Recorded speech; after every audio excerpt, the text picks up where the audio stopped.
ये दुर्भाग्यपूर्ण है कि जीएसआई और आईएसएम और जीएसआई की इन रिपोर्टों का कोई संज्ञान सरकार के द्वारा नहीं लिया गया।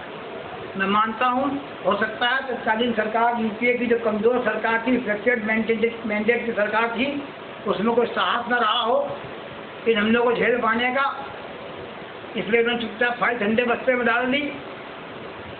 लेकिन उससे भी दुर्भाग्यपूर्ण यह है पूर्ण बहुमत की सरकार जैसे नरेंद्र मोदी की बन गई तो मैंने उनको पत्र भेजकर विरोध किया कि मानवर अब आप ही इसकी जांच करा लीजिए एक बार। आज लगभग पौने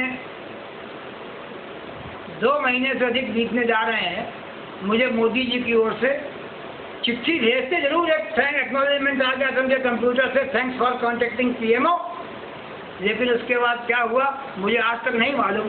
निजी सूचना से ये जरूर मालूम है कि संभवतः मेरा प्रत्यावेदन पीएमओ के डायरेक्टर को संतोष जी हैं उनके पास तक पहुंच चुका था। 1.5-2 महीने से ये प्रत्यावेदन मोदी जी के यहाँ पड़ा हुआ है। आज तक कहीं कोई कार्रवाई की सूचना या उसका संज्ञान लेने की सूचना या प्रत्यावेदन के बारे में कंप्यूटराइज रिप्लाई के अलावा दूसरा कोई जवाब मेरे पास नहीं। 1 माह बीतने के बाद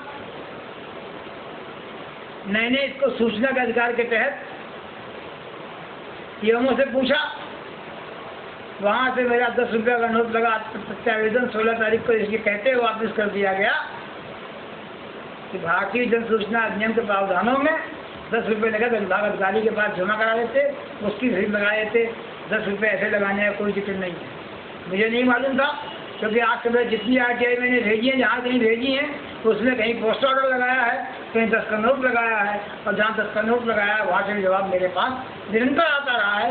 इवन पिछली सरकार के पीएमओ से भी भले ही गोलमाल जवाब आया हो, ये आया हो कि आपकी एप्लीकेशन नहीं मिल रही है, लेकिन जवाब आया है और ये लिखकर नहीं गया था कि आपने उसका नकद दे दिया। चलिए, मोदी सरकार की ये बात मैंने मान ली और अब पुनः उसी दिन 17 तारीख को 10 रुपये के पोस्ट ऑर्डर को लगाकर मैंने उनको लिखा। इस बीच में हमने सोचा एक बार लखनऊ हाई कोर्ट में फिर देखा जाए। हमने थोड़ी अपनी प्रेयर चेंज की, अपना रिट पिटीशन चेंज किया और प्रेयर खाली है कि रात की कस्टडी में जांच कराई जाए, उसके बाद करने का निर्णय लिया जाए। इस प्रेयर के बारे में जरूर आपको पूरी घटना बता दूं। ग्रीष्म अवकाश शुरू होने के 6-7 दिन पहले हमने यह रिट फाइल की थी। दुर्भाग्यपूर्ण ढंग से एक वरिष्ठ जस्टिस के खिलाफ तथा कथित उनके दुर्व्यवहार के विरुद्ध लखनऊ की पूरी बेंच आंदोलित थी और किसी भी केस की कोई सुनवाई नहीं हो रही थी। शेष जस्टिस वकीलों की भावनाओं का आदर करते हुए उस हड़ताल को पूरा अपना मौन समर्थन दे रहे थे। मेरे वकील तो लखनऊ बेंच के थे भी नहीं, दिल्ली बेंच के थे, दिल्ली से आए थे। उन्होंने कोर्ट में कहने का प्रयास किया, जबकि उनको लखनऊ बेंच के वकीलों ने धमकाया भी कि मैं इसको अपने केस को रखने को तैयार हूँ, तो भी कोर्ट ने इस बात का संज्ञान नहीं लिया और अंततः ये फिर मामला ग्रीष्म अवकाश तक चल गया। ग्रीष्म अवकाश की छुट्टी के बाद जब लखनऊ हम लोग पहुँचे, शायद प्रथम दिन था बेंच का, उस दिन मेरी रिट 10-10 बजे तक registrar Lucknow bench high court के पास थी। वहाँ जाकर मेरे वकील साहब ने उनसे रिक्वेस्ट की कि चूँकि उत्तर प्रदेश सरकार ने इस स्थान का व्यापक खनन कराने के लिए इसके सौंदर्यीकरण और किले किनारे घाट की योजना बना ली है, गंगा से लगे हुए, इसलिए एक बड़ी खुदाई हो जाएगी, इसलिए बेहतर है इस कार्य को रोका जाए, पहले जांच कराई जाए। रजिस्ट्रार साहब ने कहा कि इमरजेंसी के बाद जाकर कोर्ट में आप कहिए, अगर कोर्ट मान लेगी तो हम वहाँ आपको भेज दें। मेरे वकील ने जाकर कोर्ट में रिक्वेस्ट की और कोर्ट ने उस रिट को अपने यहाँ मंगाना अलाउ किया। 10:30-11 बजे वो रिट कोर्ट में पहुंची, तब तक अन्य रिटों की सुनवाई शुरू हो चुकी थी। 12:30 बजे तक 60 रिटों का निर्णय देने के बाद दोनों विद्वान न्यायमूर्तियों ने मेरी सखी रिट पर यह फैसला कर दिया कि पहले भी इस बारे में रिट आ चुकी है, हम इसमें कोई इंटरेस्टेड नहीं है कोई आदेश पारित करने में। मेरा विचार है यदि उन्होंने रिट पढ़ी होती तो शायद वो इस तरह का ऑर्डर पास न कर।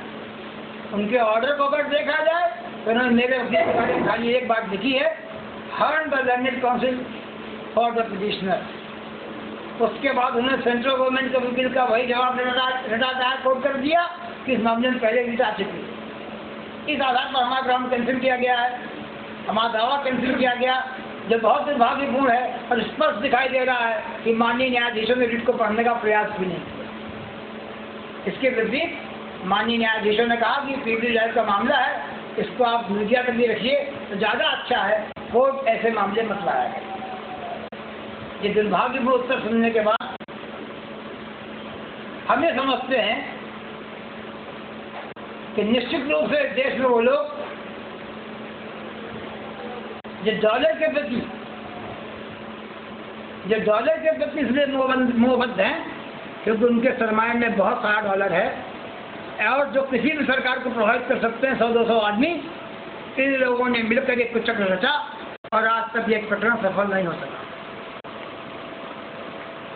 हम इस देश की जनता के माध्यम से एक बार पुनः इलेक्ट्रॉनिक मीडिया जिन्होंने सपने का दुष्प्रचार किया, पीपी लाइव बनाया, पीपी लाइव का सीन क्रिएट किया, उन सबसे विनम्रता पूर्वक ये बात कहना चाहते हैं कि जीएसआई की रिपोर्ट पर आपने आज तक कितने सवाल उठाए, जीएसआई अथवा एएसआई के अधिकारियों से आपने कितनी बार पूछा और आपने डीजीएसआई से क्यों नहीं पूछा कि आखिर में बिना कार्य योजना में शामिल हुए इस जगह की खनन का निर्णय आपने किस आधार पर लिया। ये वो सवाल है जिनके उत्तर अगर मिल जाए ये गुत्थी सुलझ सकती है। रही बात धन के लिए तो ये है कि अगर भारत सरकार देना चाहेगी तो हम करवा सकेंगे।